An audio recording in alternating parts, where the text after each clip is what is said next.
வணக்கம். இது பரதி ஊடகத்தின் காலை நேர பிரதான செய்திகள். இலங்கை சுங்க திணைக்களத்தின் புதிய தலைமை பணிப்பாளராக சிவாலி அருகொட நியமிக்கப்பட்டதை ஐக்கிய தேசிய கட்சி கடுமையாக விமர்சித்துள்ளது. சமீபத்தில் வெளிவந்த சர்ச்சைக்குரிய கொள்கலன் மோசடியில் அவருக்கு தொடர்பு இருப்பதாக குற்றச்சாட்டுகள் எழுந்துள்ளதாகவும் கட்சி சுட்டிக்காட்டியுள்ளது. அந்த கட்சியின் நாடாளுமன்ற உறுப்பினர் முஜிபுர் ரஹ்மான் ஊடக சந்திப்பில் பேசிய போது, சர்ச்சைக்குரிய சிகப்பு லேபிள் கொள்கலன் வெடிப்பு சம்பவத்திற்கு விசாரணை நடாத்திய குழுவொன்றின் அறிக்கையில் அருகொட குற்றவாளியாக அடையாளம் காணப்பட்டுள்ளதாகவும் குறிப்பிட்டுள்ளார். இதன்படி குற்றவாளி என அடையாளம் காணப்பட்ட ஒருவரை இத்தகைய உயர்ந்த பதவிக்கு எவ்வாறு நியமிக்க முடியும் எனவும் முஜிபுர் ரஹ்மான் கேள்வி எழுப்பியுள்ளார். அத்தோடு அருகொடவிற்கு எதிராக ஏன் ஒழுக்காற்று நடவடிக்கைகள் எடுக்கப்படவில்லை எனவும் வினாவியுள்ளார். இந்நிலையில் இதுகுறித்து அரசாங்கம் உடனடியாக வெளிப்படைத்தன்மை மற்றும் பொறுப்புணர்வுடன் செயற்பட்டு இந்த நியமனத்தை மறுபரிசீலனை செய்ய வேண்டும் என முஜிபுர் ரஹ்மான் கேட்டுக்கொண்டுள்ளார். மேலும் விசாரணை குழுவின் கண்டுபிடிப்புகளுக்கு ஏற்ப நடவடிக்கை எடுக்கப்பட வேண்டும் எனவும் நாடாளுமன்ற உறுப்பினர் வலியுறுத்தியுள்ளமையும் குறிப்பிடத்தக்க ஒரு விடயமாக காணப்படுகிறது. அரச நிதி மோசடியில் விளக்கமறியலில் வைக்கப்பட்ட முன்னாள் ஜனாதிபதி ரணில் விக்ரமசிங்கவை பாதுகாக்க தென்னிலமை தலைமைகள் முந்தி அடித்து கொண்டு வந்த பின்னணியில் என்ன இருக்கின்றது, அவருக்கான ஆதரவை தாண்டி அவர் மீதுள்ள அச்சமாக இருக்கலாம் என தென்னிலங்கை ஊடகங்கள் தகவல் வெளியிட்டுள்ளன. ஆனால் ரணில் என்பவர் தன்னுடைய அரசியல் வரலாற்றில் தமிழ் மக்களுக்கு செய்த கொடுமைகளை அறிக்கையிட்டால் தற்போது அவர் மீது சுமத்தப்பட்ட குற்றச்சாட்டை விட பல மடங்கு தண்டனையை கொடுக்க வேண்டும் எனவும் அரசியல் விமர்சகர்கள் குறிப்பிட்டுள்ளார்கள். இந்த பின்னணியில் ரணிலுக்காக சாணக்கியமற்ற சில தமிழ் அரசியல் தலைவர்களும் ஆதரவை ஒன்றோடு இரண்டாக வெளிப்படுத்தியமை குறிப்பிடத்தக்கது. காலம் காலமாக நீதியாகவும் உரிமைக்காகவும் போராடும் தமிழ் மக்களுக்கு இழைக்கப்பட்ட அநீதியின் அடையாளமாகவும் பார்க்கப்படுகிறது. கடந்த ஜனாதிபதி தேர்தலில் ரணில் தமிழரின் வாக்கு வங்கியை தனதாக்க பெருமளவு நிதியை கிழக்கின் தமிழரசு கட்சியை சார்ந்த ஒரு எம்பிக்கு வழங்கியிருந்தார் என்பதும் குறிப்பிடத்தக்கது. ஆனால் அவர் அந்த நிதியில் அதன்பின் இடம்பெற்ற நாடாளுமன்ற தேர்தலில் தன்னுடைய அரசியல் நிலையை தக்க வைத்துக் கொள்ள என்றுமில்லாத அளவு தமிழர் பகுதியில் சாராய விநியோகம் மேற்கொண்ட செயல்கள் விமர்சிக்கத்தக்க ஒன்றாக பார்க்கப்படுகின்றது எனவும் கூறப்படுகிறது. இன்று ரணிலுக்கு அரசாங்கமும் நீதியும் தண்டனையை பெற்றுக் கொடுக்க முயற்சிக்கையில் இலங்கை அரசியலை விமர்சிக்கும் தமிழ் அரசியல் கைதிகள் ஏன் ரணிலுக்காக ஆதரவை வெளிப்படுத்த வேண்டும் எனவும் அரசியல் வல்லுநர்கள் தகவல் வெளியிட்டுள்ளார்கள். தற்போதைய அரசாங்கத்தை ஆட்சிக்கு கொண்டுவர கடுமையாக உழைத்த அரச ஊழியர்கள், தொழிலாளர்கள் மற்றும் தொழில் வல்லுநர்களுக்கு இன்று தங்கள் துயரங்களை சொல்ல எவரும் இல்லை என அமைச்சர் லக்ஷ்மன் ஜாப்பா அபேவர்தன தெரிவித்திருக்கின்றார். பொதுமக்களின் அரசாங்கமாக ஆட்சிக்கு வந்தாலும் அரசாங்கம் இப்போது மக்களை அழுத்தத்திற்கு உள்ளாக்கியிருப்பதாகவும் கூறியிருக்கின்றார். தங்களுடைய அரசாங்க காலத்தில் பொதுச்சேவை ஒடுக்கப்படவில்லை, அவர்களுக்கு அனைத்து உரிமைகளும் வழங்கப்பட்டன, அவர்களின் உரிமைகள் குறித்தும் அவர்கள் கேட்டார்கள்.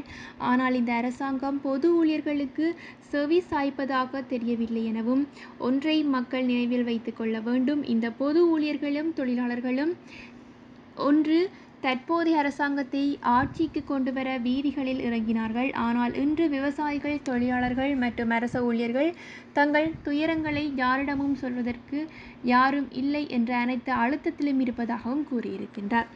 76 வருடங்களாக அரசியலில் இருந்து இரண்டு கட்சிகளும் கூட்டணி அரசியல் கட்சிகளும் இந்த நாட்டை அழித்து விட்டதாக பொதுமக்களிடம் கூறி இந்த அரசாங்கம் ஆட்சிக்கு வந்தது. அப்படி சொல்லப்பட்டால் அது உண்மையல்ல எனவும் அந்த அரசாங்கம் இந்த வளர்ச்சியை முன்னோக்கி எடுத்துச் சென்றது எனவும் குறைபாடுகள் இருக்கலாம், ஆனால் இந்த குழுவை விட இது நாட்டை 1 லட்சம் மடங்கு சிறப்பாக முன்னோக்கி அழைத்து சென்றது என்பதை பொதுமக்கள் ஏற்றுக்கொள்ள வேண்டும் எனவும் தெரிவித்துள்ளார். 2009 வரை 30 ஆண்டுகால போர் நடைபெற்றது. இந்த போருடன் தாங்கள் செய்த வளர்ச்சியை மக்கள் போர் இருப்பதாக உணராத அழுத்தத்தை உணர வைத்த வகையில் தாங்கள் செய்ய முடிந்தது எனவும், ஆனால் இன்று அவை அனைத்திலும் மக்கள் அனைவருமே அழுத்தத்தில் இருக்கின்றார்கள், எனவே நாம் ஒன்றிணைந்து இந்த சூழ்நிலையை மாற்ற வேண்டும் என்று மக்களுக்கு சொல்வதாகவும் அவர் கூறியிருப்பதாக அந்த தகவலானது வெளியிடப்பட்டிருக்கின்றது. அனுர அரசாங்கம் முதலில் சிறிய கள்ளர்களையெல்லாம் பிடித்துவிட்டு பின்னர் ரணில் விக்ரமசிங்கவை கைது செய்திருக்க வேண்டும் என கூறப்பட்டுள்ளது. ரணில் விக்ரமசிங்க பரம்பரையாகவே செல்வந்தராக இருக்கும் நிலையில் அவர் நிதி ஊழல் செய்திருக்க மாட்டார் என்பது மக்களுக்கு தெரிந்திருந்தாலும் அவரை பட்டந்த விவகாரம் போன்ற விடயங்களுக்கு கைது செய்திருந்தால் மேற்குலகம் அவருக்கு கை கொடுத்திருக்க முடியாத நிலை ஏற்பட்டிருக்கும் எனவும் தென்னிலங்கையில் தகவல்கள் வெளியிடப்பட்டுள்ளன.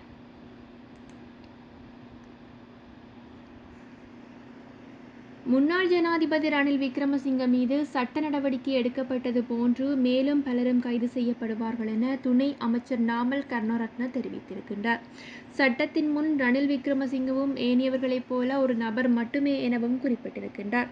எதிர்காலத்தில் இன்னும் பலர்கள் இந்த விதியை எதிர்கொள்வார் எனவும் ரணில் விக்ரமசிங்கவிற்கே இந்த நிலை என்றால் நமக்கு என்ன நடக்கும் என்பதே பலர் சிந்திப்பார்கள் எனவும் அவர் கூறியிருக்கின்றார்.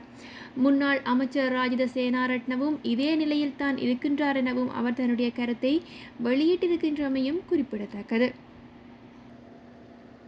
கொழும்பு நீதிமன்றத்தில் ரணிலின் பிணை மனு விசாரணை நடைபெற்ற போது அரசு தலைவர் தோழர் அனுரகுமார திசாநாயக்க சமூக வலைதள பதிவொன்றில் வெளியிட்டிருக்கின்றார். இந்த விடயத்தில் சகலரும் சட்டத்தின் முன் சமம், எவருக்கும் சிறப்பு சலுகை வழங்கப்படாது எனவும் ஊழல் மோசடி மற்றும் அரச நிதியை தவறாக பயன்படுத்தியவர்கள் அனைவரும் சட்டத்தின் முன் கொண்டு செல்லப்படுவார்கள், இது அரசியல் பழிவாங்கல் அல்ல எனவும் அனுரகுமார திசாநாயக்க குறிப்பிட்டிருக்கின்றார். கூச்சலிடுபவர்கள் முடியுமானவரை கூச்சலிட்டு அழட்டும், மக்களாணை அரச நிதியை மோசடி செய்யும் வரமல்ல என்பதை உறுதிப்படுத்த வேண்டும் எனவும் இதற்கான சட்டங்கள் உருவாக்கப்படும், அரச நிர்வாகம் பல்வேறு கட்டமைப்பின் வீழ்ச்சியடைந்துள்ளது எனவும் கூறியிருக்கின்றார். கடந்த காலங்களின் பிரதிபலனாக இது அமைந்துள்ளதுடன் பிரதி பொலிஸ் மா அதிபரின் மனைவி புதையல் தோண்டுகிறார், பதில் பொலிஸ் மா அதிபர் அதனை பார்த்து கொண்டிருக்கின்றார், நாடு எங்கு செல்கின்றது, இராணுவத்தின் பிரதான அதிகாரி புதையல் தோண்டினார், இதற்கு பெண்ணொருவர் பலி கொடுக்கப்பட்டாரா என்பது தொடர்பிலே விசாரணைகள் முன்னெடுக்கப்பட்டிருப்பதாகவும் சிறைச்சாலையில் எந்தவித அனுமதியும் இல்லாமல் சிறை கைதிகள் சட்டவிரோதமாக முறையிலே விடுவிக்கப்படுவார்கள் எனவும் கூறப்பட்டுள்ளது. குடிவரவு மற்றும் குடியகல்வு திணைக்கள பாதாள குழுக்களின் தலைவர்களுக்கு கடவுச்சீட்டு வழங்கியிருக்கின்றது.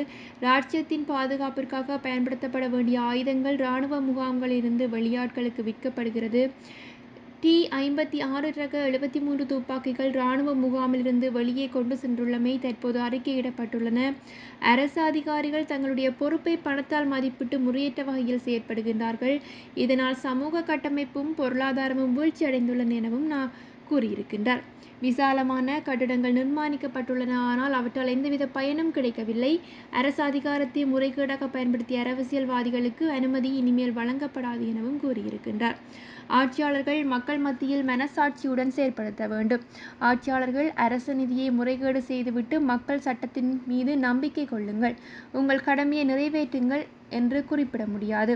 மக்களாணை அரசு நிதியை மோசடி செய்யும் வரம்பல்ல என்பதை உணர்த்துவோம் எனவும் இதற்காக சட்டங்கள் உருவாக்கப்படும் என முன்னாள் ஜனாதிபதிகளுக்கு இல்லம் வழங்கப்பட வேண்டுமென்றும் சட்டத்தில் குறிப்பிடப்பட்டுள்ளது. ஆனால் சட்டத்தில் எந்தவித வீட்டின் அளவு பற்றியும் குறிப்பிடப்படவில்லை. இதனால் ஆட்சியாளர்கள் தங்களுடைய வீட்டை 35,000 சதுர அடி பெற்றுக் கொண்டார்கள். இது நியாயமானதா? கோவிட் பெருந்தொற்று காலத்தில் அந்த வீட்டை புனர் அமைப்பதற்கு 400 மில்லியன் ரூபாய் அரச நிதி செலவிடப்பட்டுள்ளது. இந்த சிறப்புரிமை எதிர்வரும் மாதம் முதல் வாரத்தில் இருந்து தான் ரத்து செய்வேன் எனவும் நாட்டை திருத்த வேண்டுமானால் இவ்வாறான கடுமையான தீர்மானங்கள் எடுக்கப்பட வேண்டும் எனவும் அனுரகுமார திசாநாயக்க குறிப்பிட்டுள்ளார். அரசு நிறுவனங்கள் அரசியல் அமைப்பினால் தமக்கு உரித்தாக்கப்பட்டுள்ளன, அதிகாரிகளுக்கு அமைய செயற்பட வேண்டும் எனவும் பல துறைகளில் வீழ்ச்சியடைந்துள்ளதோடு இந்த நாட்டை முன்னேற்றுவதற்கு சட்டத்தினூடாக கடுமையான நடவடிக்கை எடுக்கப்பட வேண்டும் எனவும் அனுரகுமார திசாநாயக்க குறிப்பிட்டுள்ளார்.